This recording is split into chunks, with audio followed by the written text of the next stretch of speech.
Estamos de volta com o Band Eleições 2012 desta semana, falando sobre o Comitê 9840. Eu recebo aqui no estúdio o Ronaldo Santos, que é professor e é o representante do Comitê 9840 em Taubaté. Comigo também o Paulo de Tarso Venceslau, diretor do Jornal Contato, jornalista para perguntas ao nosso entrevistado. Ronaldo, a gente falava justamente dessa capilaridade que se tem, através principalmente das pastorais, que estão em todas as cidades, do Comitê 9840, mas a população já tem a consciência de como denunciar do que é crime eleitoral, de repente? Então, um problema da legislação foi justamente que quando a nossa organização, a CNBB, chegou em Brasília lá com um pacote de 1 milhão de assinaturas, os nossos deputados não sabiam de certa forma como acolher, porque foi o primeiro projeto de iniciativa popular, né, após a Constituição de 88. Então, o que aconteceu? Um acordo do Colégio de Líderes aprovou a legislação restringindo a compra e venda de votos apenas ao período eleitoral. Então, hoje, nós temos uma situação que o político, né, principalmente o que já tem um cargo eletivo, ele passa 3 anos, 4 anos comprando, trocando seu apoio, e no período eleitoral, então, ele toma mais cuidados. Ele apresenta a fatura? Sim, exatamente. Então, ele fica, né, vamos dizer assim, ele mantém o cliente, né?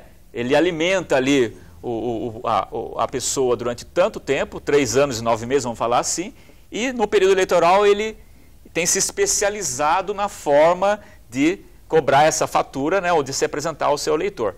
E as modalidades, infelizmente, têm também se especializado, né? Desde marcação de consultas, cirurgias,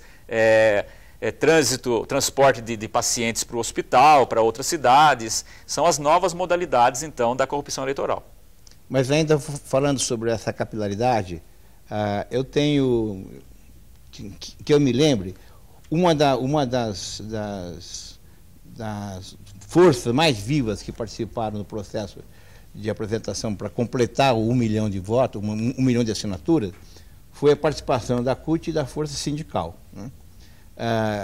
Curiosamente, nós estamos falando de 1998, governo Fernando Henrique Cardoso, uma CUT na oposição ao governo federal, né? E hoje nós temos uma situação inversa, ou seja, uma CUT no campo do governo, fazendo um jogo aberto, ostensivo, de apoio a esse governo, contrariando tudo que tem na sua história anterior, de quando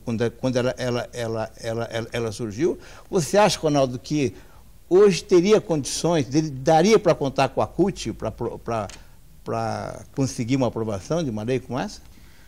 Então, o Paulo e Nicolini, né, os nossos telespectadores, eu não teria, né, como justificar ou falar em nome da CUT.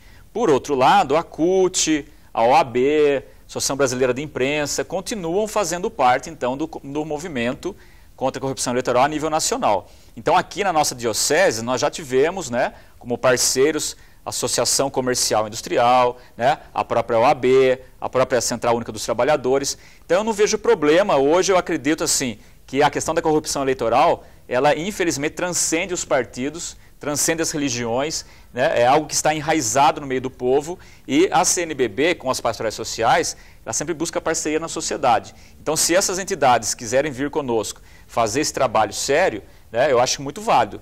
Por outro lado, né, o discurso tem que ser a prática tem que ser a mesma, né? Nós não podemos fazer um discurso e a prática ser outra. Agora, Ronaldo, a Lei 9840 ficou velha com a Lei da Ficha Limpa ou uma coisa complementa a outra? Então, acho que uma coisa complementa a outra. Infelizmente, porque os nossos deputados, né, não têm coragem de fazer uma ampla reforma política, nós temos no Brasil, às vezes, a reforma eleitoral. A cada 2 anos, uma alteração na legislação eleitoral. E não tem coragem de fazer uma ampla reforma política. Posto isso, a sociedade, então, tem tomado o pé da situação, tem se tornado ativa, tá? E proposto, então, projetos de iniciativa popular. A lei da ficha limpa hoje, talvez ela esteja mais em vigor, ou melhor, mais... Está mais na mídia porque é mais nova. Exato, tem mais publicidade por conta disso. Mas ela não tem ação direta da população, 9840 sim. Sim, exatamente. A lei 9840, ela trabalha justamente quando o indivíduo se coloca, né, à mercê da troca de votos. Então, é que a ficha limpa, ela tem uma praticidade maior do que o comitê. Que ela já pune antes. Ela já pune, ela tem um efeito concreto. Se você é enquadrado dentro dela, você perde o mandato. Concorrer. Você tem dificuldade ali na frente, na hora, no ato. O exemplo mais recente é o caso do candidato a prefeito de Osasco, o João Paulo Cunha.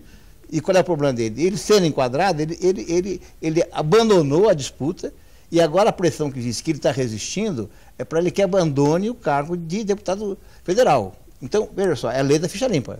Quer dizer, tudo bem, quer dizer, foi um resultado do STF que desagou direto na ficha limpa e o efeito é muito imediato. É muito imediato. Então, assim como nós temos o caso do ex-prefeito de Pindamonhangaba, do PSDB, o Vitor Ardito, né, que vence no dia 10 de outubro. Então, ficou muito próximo ali, né, para que ele pudesse disputar. Né? Está brigando na justiça. É o caso do Danilo Miquelin de São Luís, por exemplo. Exato, com certeza. Que pode, inclusive, deixar a candidatura em nome da esposa. Né? Sim. Exatamente. Agora, então, voltando a esse ponto, eu perguntaria o seguinte, se você, para você ter uma ação eficaz junto à ficha limpa, vocês teriam que ter um movimento profundamente enraizado. Sim. No entanto, o movimento social em Taubaté, ele numa terra muito conservadora como essa aqui, o movimento social tem dificuldade.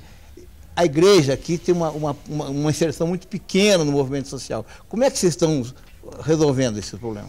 Eu não concordo, porque nas pastorais sociais nós trabalhamos diretamente com o povo.